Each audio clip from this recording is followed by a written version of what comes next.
much beyond our loss. Our hint of woe is common. Every day some sailor's wife has just our theme of woe. But for the miracle, I mean, our preservation, few in millions can speak like us. And wisely, sir, weigh our sorrow with our comfort. Prithee, peace. He receives comfort like cold porridge. Sir, if every grief is entertained that's offered, comes to the entertainer. A dollar. Dolour comes to him indeed. You have spoken truer than you purposed. You've taken it wiselier than I meant you should. Therefore, my lord. Fie, what a spendthrift does she have tongue. Prithee, peace. Well, I have done. But yet, She will be talking. Though this island seemed to be desert, uninhabitable and almost inaccessible. Yet. She would not miss it. It must needs be of some subtle, tender, and delicate temperance. The air breathes upon us here most sweetly. As if it had lungs and rotten ones. Or was 'twere perfumed by a fen. here is everything advantageous to life. True, save means to live. Of that there's none. A little. How lush and lusty the grass looks. How green. The ground indeed is tawny. With an eye of green in it. She misses not much. No, she do but mistake the truth totally. But the rarity of it is, which is indeed almost beyond credit, As many vouched rarities are. that our garments, being as they were drenched in the sea, hold notwithstanding their freshness and glosses, being rather new-dyed than stained with salt water. If but one of her pockets could speak, would it not say she lies? Aye, or else very falsely pocket up her reports. Methinks our garments are as fresh as when we first put them on in Afric at the marriage of the king's fair daughter Clarabelle to the king of Tunis. It was a sweet marriage, and we prosper well in our return. Tunis was never graced before with such a paragon to their queen. What impossible matter will they make easy next? I think she'll carry this island home in her pocket and give it her son for an apple. Sowing kernels of it in the sea, bring forth more islands. Sir, we were talking that our garments seem now as fresh as when we first wore them in Tunis at the marriage of your daughter, who's now queen there. Does not my doublet seem as fresh as when I first put it on? I mean, in a sort. That sort was well fished for. When I wore it at the marriage of your daughter. You cram these words into mine ears against the stomach of my sense. Would I had never married my daughter there. But coming thence, my son is lost. And in my rate, she too, for I ne'er again shall see her. O thou mine heir of Naples and of Milan, what strange fish hath made his meal on thee? Sir, he may live. I saw him beat the surges under him and ride upon their backs. His bold head above the contentious waves he kept, and oared himself with good arm and lusty stroke to shore, that o'er his wave-worn basis bow to stooping to relieve him. I not doubt he came alive to land. No, he's gone. Sir, you may thank yourself for this great loss. Peace. That would not bless our Europe with your daughter, but would lose her to Tunis. We have lost your son, I think, forever. The land in Naples has more widows in them of this business is making than we bring men to comfort them. The fault's your own. So is the dearest of the loss. My lord Sebastian, the truth you speak doth lack some gentleness and time to speak it in. You rub the sore when you should bring the plaster. There's foul weather in us all, sir, when you are cloudy. Foul weather. Very foul. Had I plantation of this isle, my lord, She sowed it with nettle seed. Or docks or mallows. and were the queen on it, what would I do? Escape being drunk for want of wine. In the Commonwealth I would, by contraries, execute all things. For no manner of traffic would I allow, no name of magistrate, letters should not be known. Riches, poverty, use of service, none. Contract, succession, corn, bound of land, tilth, or vineyards, none. No use of metal, corn, or wine, or oil. No occupation. All men idle all. And women too, but innocent and pure. No sovereignty. Yet she would be queen on it. Oh, the latter half of her commonwealth forgets the beginning. All things in common, nature should produce, without sweat or endeavor. Treason, felony, what I have not. But nature should bring forth, of its own kind, all poison, all abundance, to feed my innocent people. No marrying, then, among her subjects. No, man, all idle, whores and knaves. With such perfection would I govern, sir, to excel the gold Long live Her Majesty. God save Georgina. And do you mark me? Nay, good my lord, be not angry. No, I warrant you, I will not adventure my discretion so weakly. Whew. Will you laugh me to sleep? I am most heavy. Go, sleep and hear us.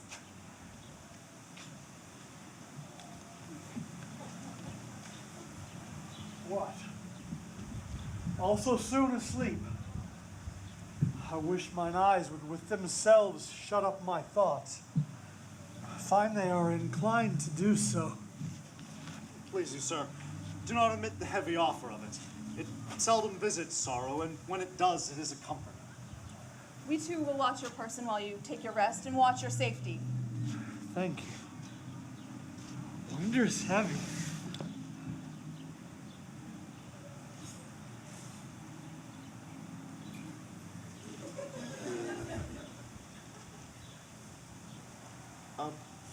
What a strange drowsiness possesses them. 'Tis a quality of the climate. Well, why doth it not then our eyelids sink? I find not myself disposed to sleep. Nor I, my spirits are nimble. They fell together all as by consent. They dropped as by a thunderstroke.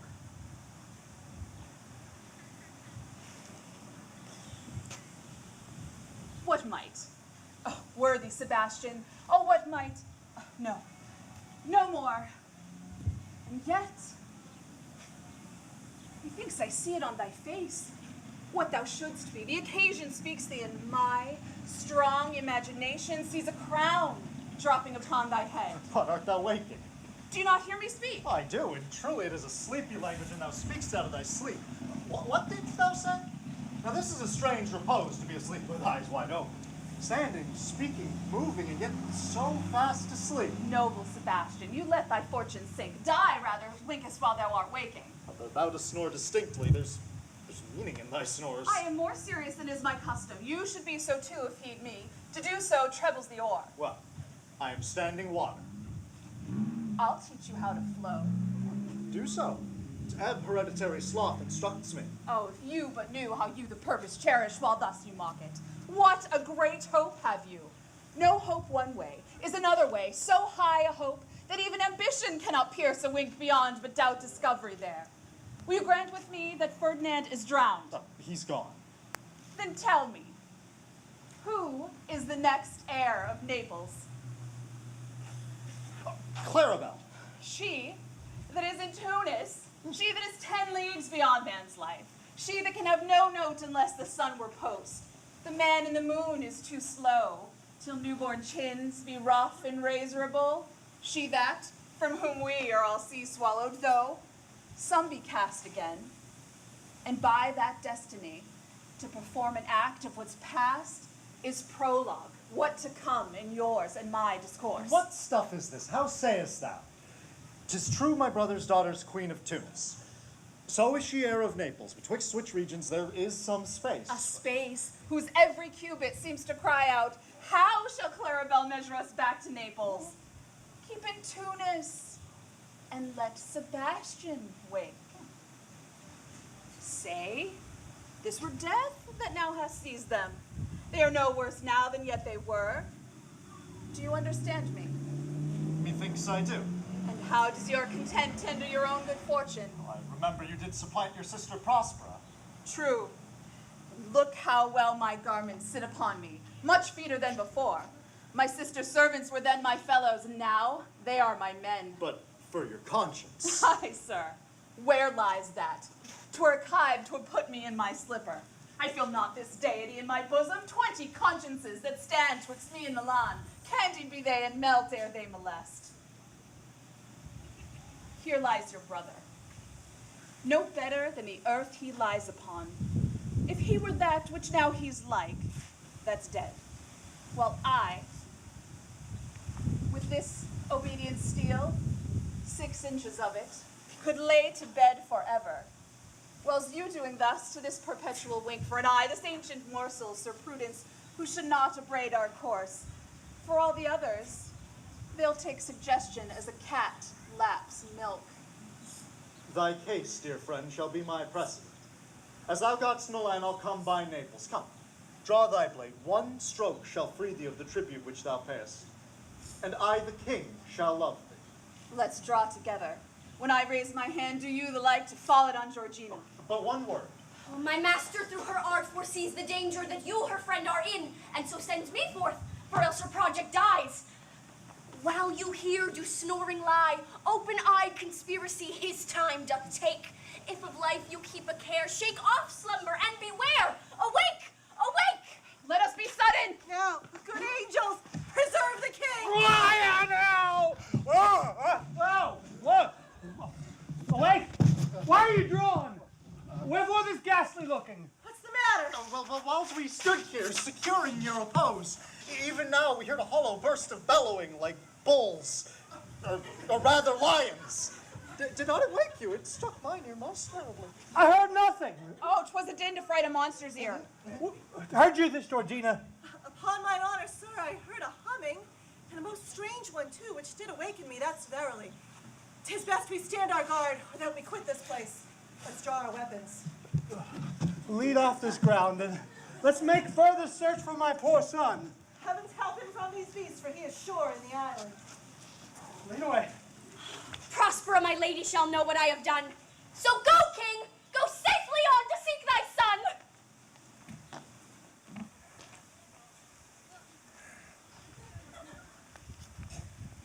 All the infections that the sun sucks up from bogs, fens, flats, on Prosper fall and make her by inch meal a disease. The spirits hear me, and yet I need must curse for every trifle they set upon me, sometimes like apes that mow and chatter at me, and after bite me, then like hedgehogs which lie tumbling in my barefoot way and mount their pricks at my footfall. Sometime am I all wound with adders who with cloven tongues do hiss me into madness. Lo, now lo, here comes a spirit of hers, and to torment me for bringing wood in slowly, I'll fall flat. Perchance he will not mind me. Is neither bush nor shrub to bear off any weather at all. And yet another storm brewing. Should it thunder as it did before, I know not where to hide my head. Yon same cloud cannot choose but fall by pailful.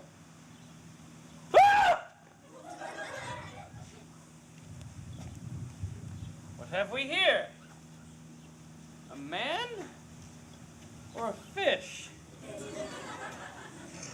Dead or alive? A fish! He smells like a fish.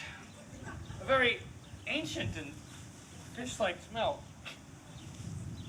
Very odd fish. With legs like man.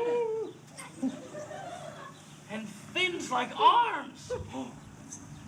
Lo, by my troth, I do let loose my opinion, and behold it no longer, this is no fish, but an islander that has been struck down lately by a thunderstroke. Ah! Alas, the storm has come again. There is no shelter hereabouts. Oh, I have no other choice but to hide under his gabardine.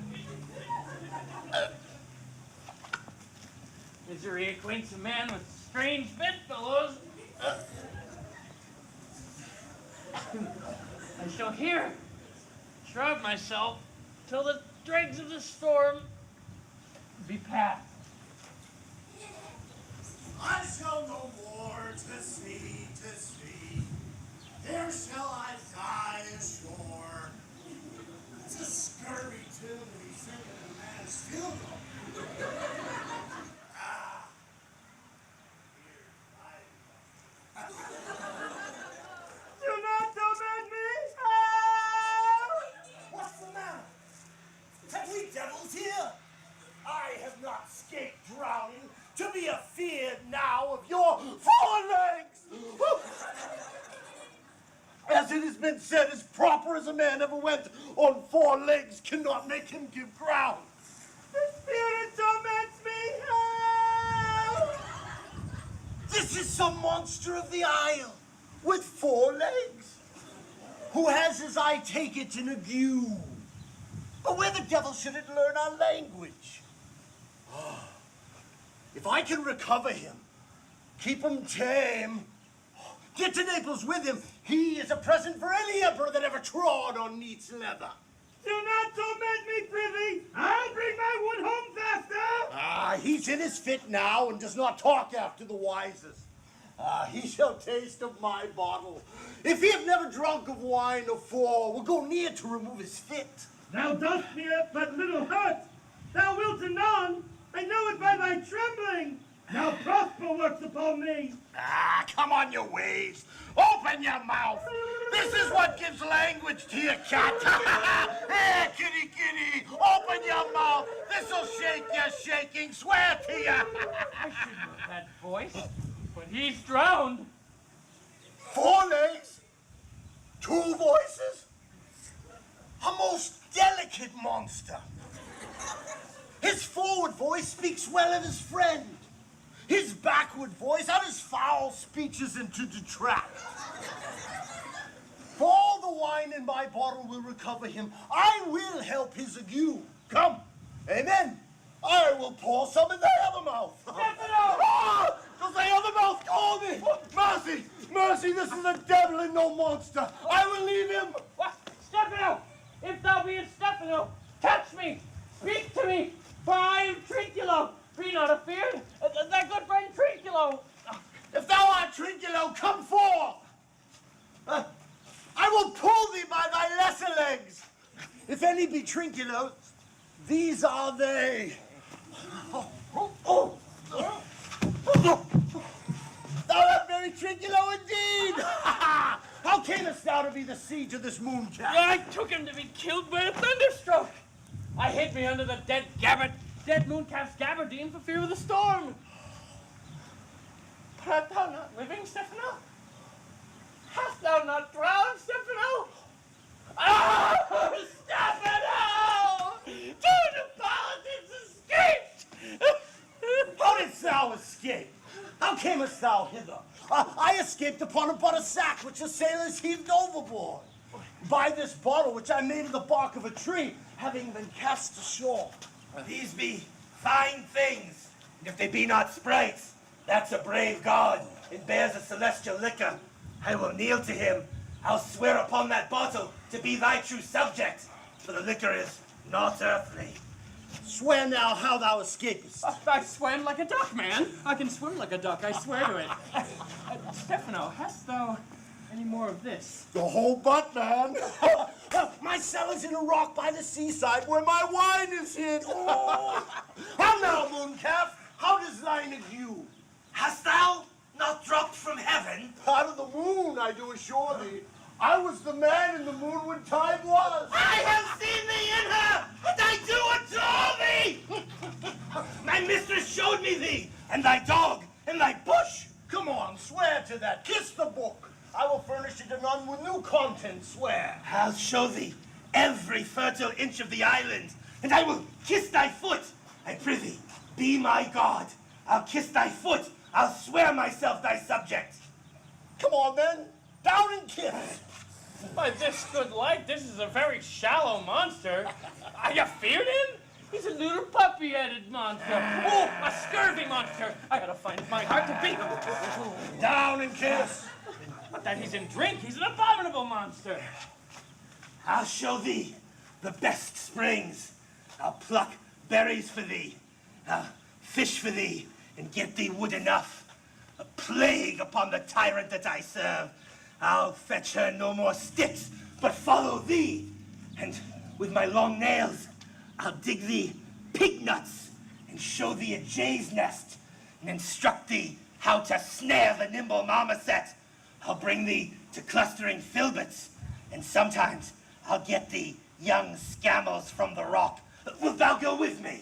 Pray thee now. Be quiet. Lead the way. Trinculo. The king and all our company else being drowned, we will inherit here.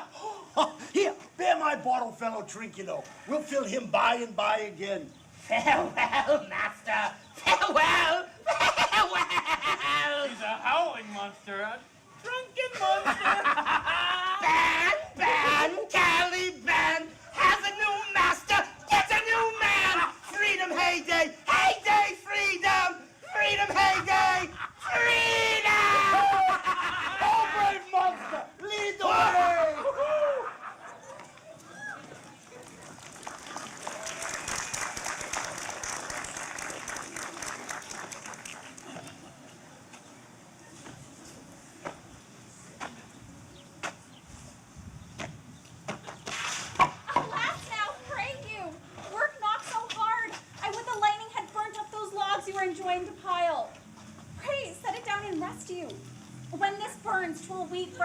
wearied you. My mother's hard at study.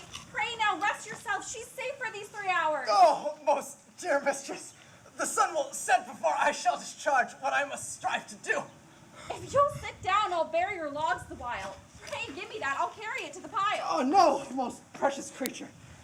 I had rather crack my sinews and break my back than you should such dishonor undergo while I sit lazy by. It would become me as well as it does you. And I should do it with much more ease, for my goodwill is to it and yours is against it. Poor worm, thou art infected. This visitation shows it. You look wearily. No, precious creature. 'Tis fresh morning with me when you are by at night. I do beseech you, chiefly that I might set it in my prayers. What is your name? Miranda. Oh, my mother, I broke your heads to say so. Admired Miranda. Indeed, the top of admiration, worth what's dearest to the world. Full many a lady I have eyed with best regard, and many a time the harmony of their tongues hath into bondage brought my too diligent ear. For several virtues have I liked several women. Never any with so fun soul, but some defect in her did quarrel with the noblest grace that she owed, and put it to the foil.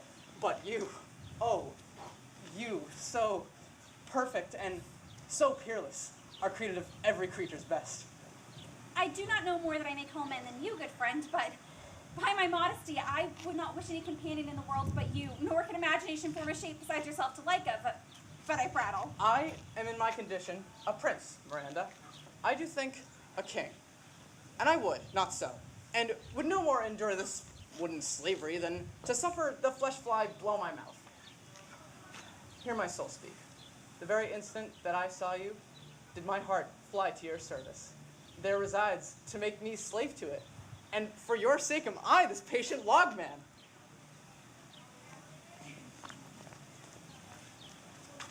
Do you love me?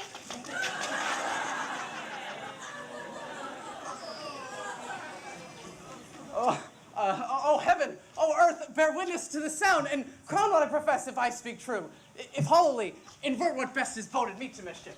I, beyond all limit of what else in the world, do love, prize, and honor you. I am a fool to me, but what I am glad of. Fair encounter of two most rare affections. Heavens rain grace on that which breeds between them. Wherefore weep you? At mine unworthiness, that dare not offer what I desire to give, and much less take what I shall die to want. But this is trifling, and all the more it seeks to hide itself the bigger bulk it shows. I am your wife if you will marry me. If not, I'll be your maid. To be your fellow you may deny me, but I'll be your servant whether you will or no. My mistress, dearest, and I, thus humble ever. My husband, then? I, with a heart as willing as bondage ever of freedom. Here's my hand. And mine with my heart in it. And now farewell till half an hour hence. 1,000,000.